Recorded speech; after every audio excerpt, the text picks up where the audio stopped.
Ang sabi ng Panginoong Yesus, hindi ba 10 ang aking pinagaling? Bakit isa lang ang bumalik upang magpasalamat?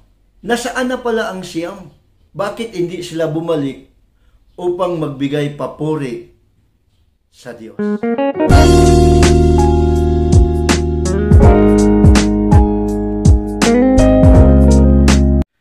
Magandang araw mga kaibigan, kapatid. Kumusta na kayo? Hopefully, ang bawat isa ay okay. Nasa magandang kaligayan, blessed life. Sa araw na ito ay gusto kong magbahagi muli ng salita ng Diyos. Ito naman ay makikita dito sa Luke chapter 17 verses 11 to 19. This is about the 10 lepers, 10 kitungin. Unang-una ay magkwento tayo patungkol sa Jesus is merciful. 10 lepers o 10 kitungin. Ang mga taong ito ay meron silang sakit, di ba? Nakikitang mga puti-puti sa kanilang mga balat. Sa panahong iyon, abang si Jesus ay papunta ng Jerusalem, ay dumaan siya doon sa kalagitnaan ng Samaria at Galilee. Merong mga kitungin na andoon. Ang mga tao na mga kitungin ay meron silang sariling community. Sabihin natin na lepers community. At sila ay nakatira sa isang secluded na lugar. Mga tao na outcasted, discriminated. Ito ay mga tao na itinakwil na ng mga pamilya, kaya mga taong ito na discriminated by the community dahil sila ay mayroong sakit na kitong sa kanilang katawan. At sa panahong iyon ay wala pang doktor o medisina na pwedeng magpagaling sa kanila. Malalaman na sila ay mayroong sakit na kitong dahil yung kanilang mga balat ay mayroong mga lumalabas na mga puti, di ba? Maisabi na sila ay mga kitungin or mga lepers. Kaya sila ay itinakwil.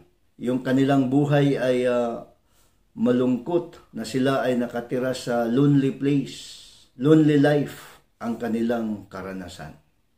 Kagaya ngayon sa ating panahon na ito ay mayroong coronavirus or COVID-19. Ang tao na may virus ay ihiwalay siya. Ibig sabihin, i-quarantine siya ng mga 14 days, di ba? Sa isang facility or sa isang hospital. Yung kaniyang mga pamilya, relatives, friends ay hindi basta-basta makabisita sa taong ito na mayroong coronavirus. Yun ang nangyayari sa 10 lepers na sa kanilang panahon ay hindi pa na-discover ang gamot ng leprosy. No? Wala pang doktor or scientist na nakadiscover sa panahong iyon sa panggamot sa mga lepers. Kaya sila ay outcasted.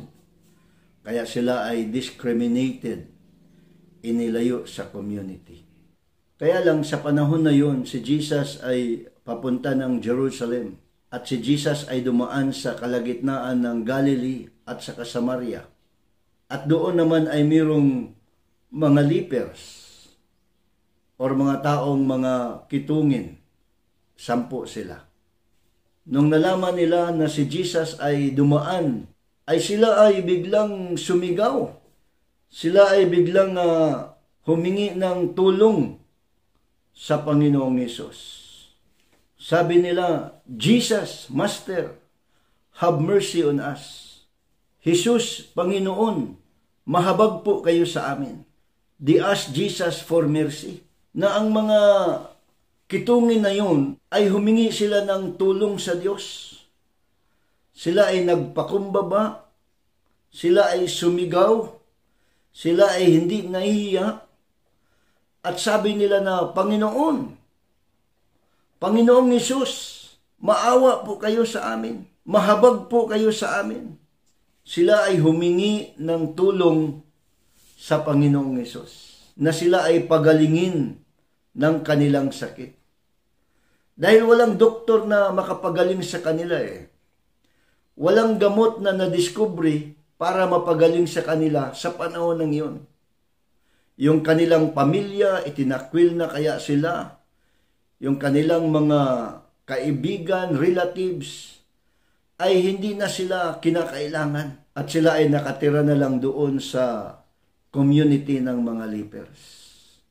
Nung narinig ng Panginoong Hesus yung kanilang sigaw, yung kanilang paghingi ng tulong sa Kanya, nakita sila ng Panginoong Hesus. Ibig sabihin, narinig sila, nalaman yung kanilang sitwasyon, at sabi ng Panginoon sa kanila, punta kayo sa pari, ipakita ninyo ang inyong mga sarili doon sa pari. Dahil yung pari sa Old Testament, Leviticus 14, 1-32, na yun ang pari na mag-examine sa kanilang mga balat, sa kanilang mga katawan. Ibig sabihin, yung pari, yun ang magsuri sa kanilang mga katawan, sa kanilang mga balat, kung meron ba silang sakit or wala.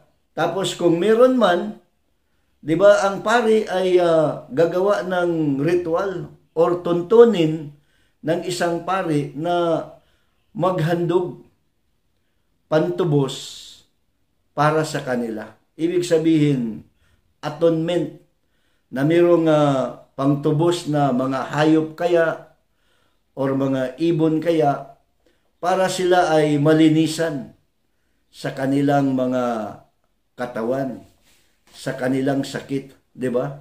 So ang pari ay magsuri sa kanila.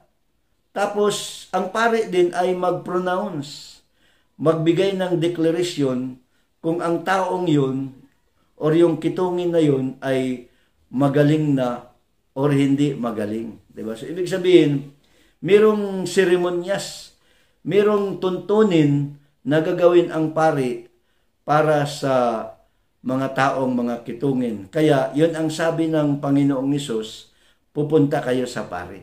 At gusto kong sabihin na mayroong dalawang klaseng pari sa buong mundo. Yung una, yun yung pari na naniniwala lamang sa Panginoong Diyos, di ba? Yun ang pari ng Israel. Yun ang pari na yung descendants. Yun ang offspring ni Aaron, di ba? Ibig sabihin, pari yun sa Israel na naniniwala sa Diyos may kapal na naglikha ng langit at lupa. Ang pari na yun ay naniniwala sa Diyos ni Abraham, Diyos ni Isaac, Diyos ni Jacob, Diyos ni Moses, Diyos ni Joshua. So yun ang tinutukoy ni Jesus na pari, yung pari sa Israel. Meron ding ibang pari. Halimbawa, yung pari sa Vatican City, Roma, Italy. Diba? So yun, doon sa Roma, meron din silang pari doon. Pero hindi sila ang tinutukoy ni Jesus na pari, na puntahan. Ang sinabi ni Jesus sa 10 kitungin na punta kayo sa pari, pari doon sa Jerusalem, Israel. At yun ang magsuri sa kanila. Nung narinig ni Jesus yung kanilang pagsigaw na, Panginoon, Master, maawa ka sa amin. Mahabag ka sa amin. Si Jesus ay nakita sila at naawa sa kanila. Dahil si Jesus ay merciful. Jesus is merciful. Pangalawa, ay gusto nating magkwento patungkol sa the great physician, the great doctor, the great healer, Jesus Christ. Nung nakita sila ng Panginoong Jesucristo na humingi ng awa galing sa Kanya, sabi ng Panginoon sa kanila na pumunta kayo sa pari, ipakita ninyo ang inyong sarili doon sa pari. Yung 10 kitungin ay very obedient. they obeyed the voice of Jesus. Masyado silang masunurin. Sinunod nila ang sabi, ang boses ng Panginoong Jesucristo. Bigla silang umalis para pupunta sa pari. Diba? Pari sa Jerusalem. Pari sa Israel. Diba? Mga pari ito na naniniwala sa Diyos may kapal. Sa Diyos na naglikha ng langit at lupa. Ibig sabihin, bakit sila sumunod sa Panginoong Hesus?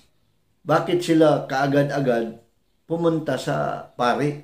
Nung narinig nila ang sabi ng Panginoong Hesus at sila ay umalis papunta ng pari para ipakita ang kanilang mga sarili. So, ibig sabihin, ang mga taong ito, yung 10 kitungin, 10 lepers, ay meron silang paniniwala. They have faith in God. They have faith sa sinabi ng Panginoong Hesus.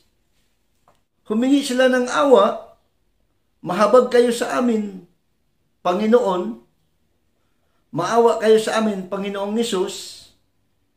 Tapos nung sinabihan sila na pumunta kayo sa pari, ipakita ninyo ang inyong mga sarili, sila ay sumunod kaagad. Ibig sabihin, sila ay mayroong faith, mayroong paniniwala, mayroon silang faith in Jesus Christ. Ibig sabihin, have faith in God. Have faith in Jesus.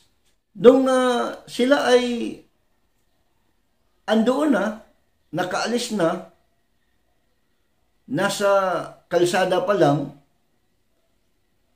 ay sila ay nakaranas ng kagalingan. Healing, di ba? Na andoon pa lang sila sa kalsada eh. Andoon pa lang sila sa daanan. Hindi pa sila nakarating sa pari. Kaya lang, yung kanilang mga balat, yung kanilang mga katawan, ay nakaranas ng kagalingan. They were cleansed.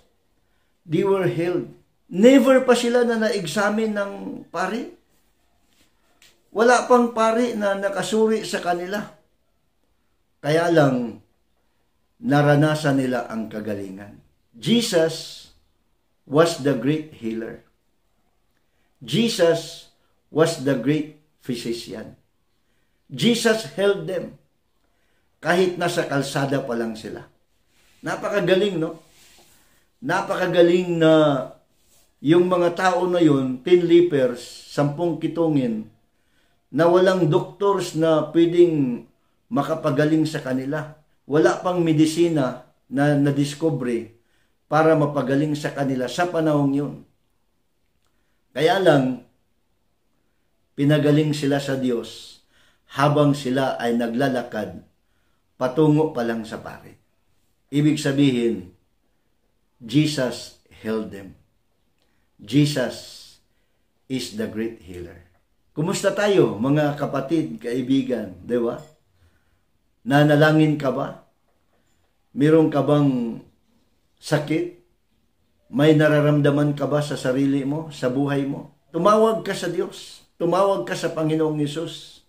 Sabihin mo sa Kanya, have mercy on me. Mahabag ka sa akin, Panginoon. Maawa ka sa akin. Pagalingin mo ako.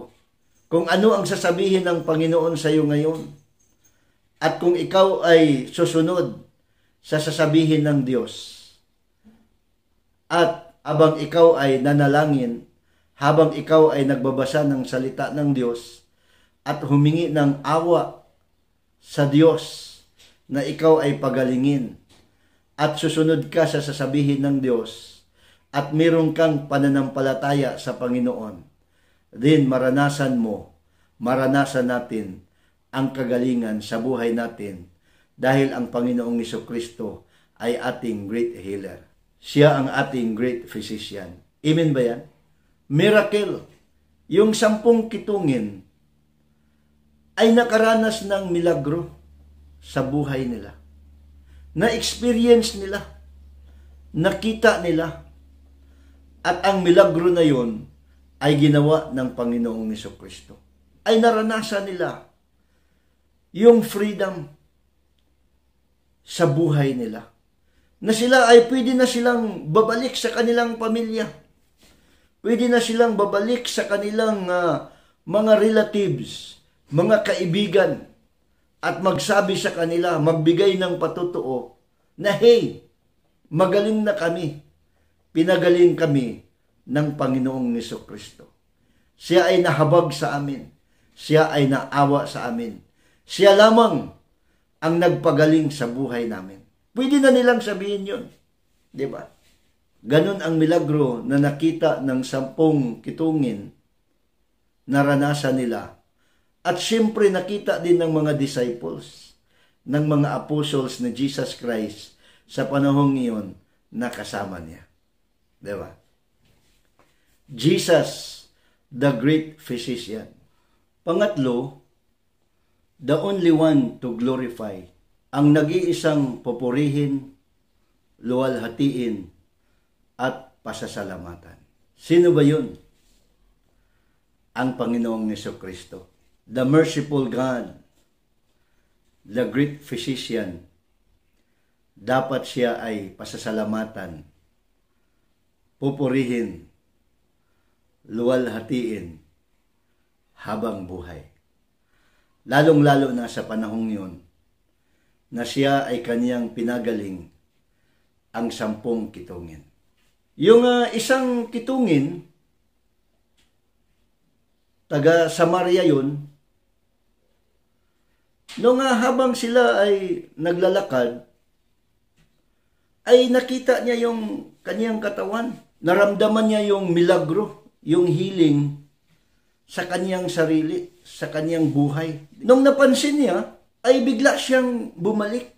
Bumalik sa Panginoong Hesus, nagpapasalamat. Sabihin natin, nagpatira pa sa lupa kaya, lumuhod kaya, nagpakumbaba, masayang nagpapasalamat sa Diyos sa kagalingan na kanyang naranasan sa buhay niya. Biruin mo, for how many years siya ay may sakit, siya ay kitungin.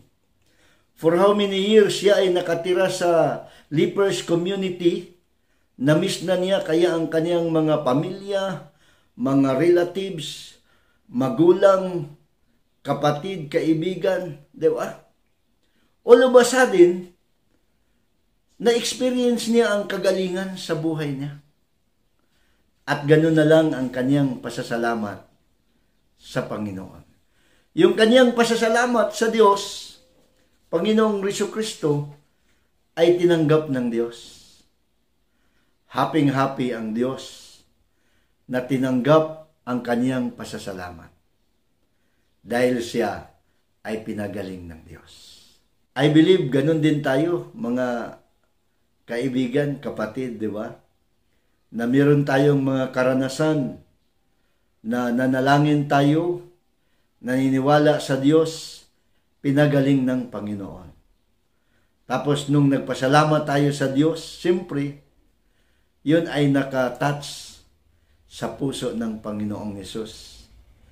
Na siya na nagbigay kagalingan sa atin, tapos nagpasalamat tayo, siyempre ang Diyos, tuwang-tuwa, na mayroong tao na bumalik sa Kanya upang magpasalamat, kagaya sa isang Samaritan person na nakaranas ng kagalingan at siya ay bumalik sa Panginoong Hesus upang magbigay luwalhati sa Diyos. The 9 lepers, yung 9 na kitungin. Sabi ng Panginoong Hesus, di ba 10 ang aking pinagaling? Bakit isa lang ang bumalik? Nasaan na ang 9? Hindi ba 10 ang nakaranas ng milagro sa buhay nila? Bakit isa lang ang bumalik? Nasaan na ang iba? Dito, makikita mo na ang Panginoong Hesus ay hinahanap niya ang presensya ng 9. Hinahanap niya ang presensya ng iba na nakaranas din ng kagalingan. Na dapat sila ay bumalik sa Diyos upang magpasalamat. Dito ay makikita mo yung intensyon ng Diyos makikita mo yung puso ng Panginoon na kapag ang tao ay makaranas ng kagalingan sa buhay niya, dapat ganun na lang yung kanyang pagbalik sa Diyos, pagbigay ng papuri, pasasalamat sa Panginoong Hesus. Inahanap pala ng Diyos yung ating mga pasasalamat. Ang sabi ng Panginoong Hesus, hindi ba 10 ang aking pinagaling? Bakit isa lang ang bumalik upang magpasalamat? Nasaan na pala ang 9? Bakit hindi sila bumalik upang magbigay papuri sa Diyos?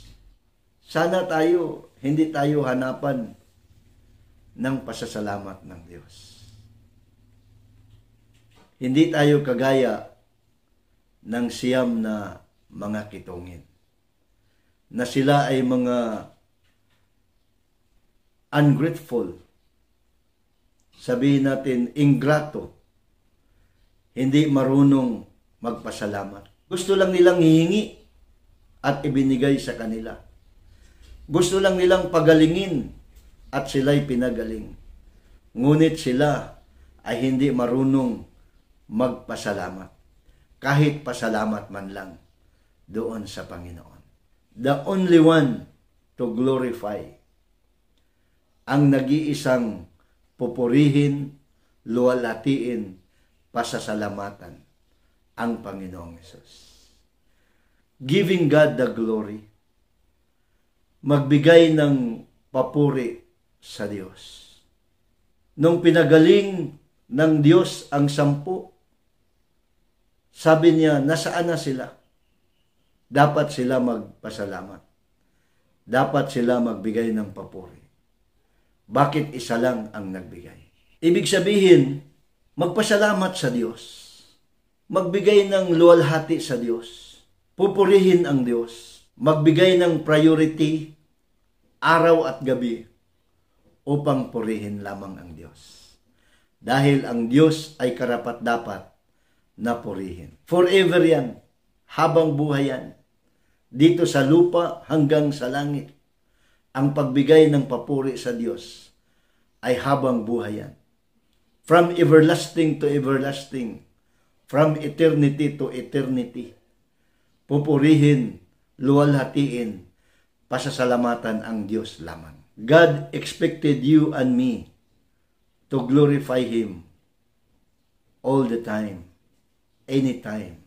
God deserves to receive our thanksgiving coming from the bottom of our hearts. Palagi nating tandaan yan, mga kaibigan, kapatid. Hopefully, mga kaibigan, kapatid, sa araw na ito ay meron tayong natutunan, meron tayong napupulot sa salita ng Diyos. God bless you. Jesus loves you. Praying for you.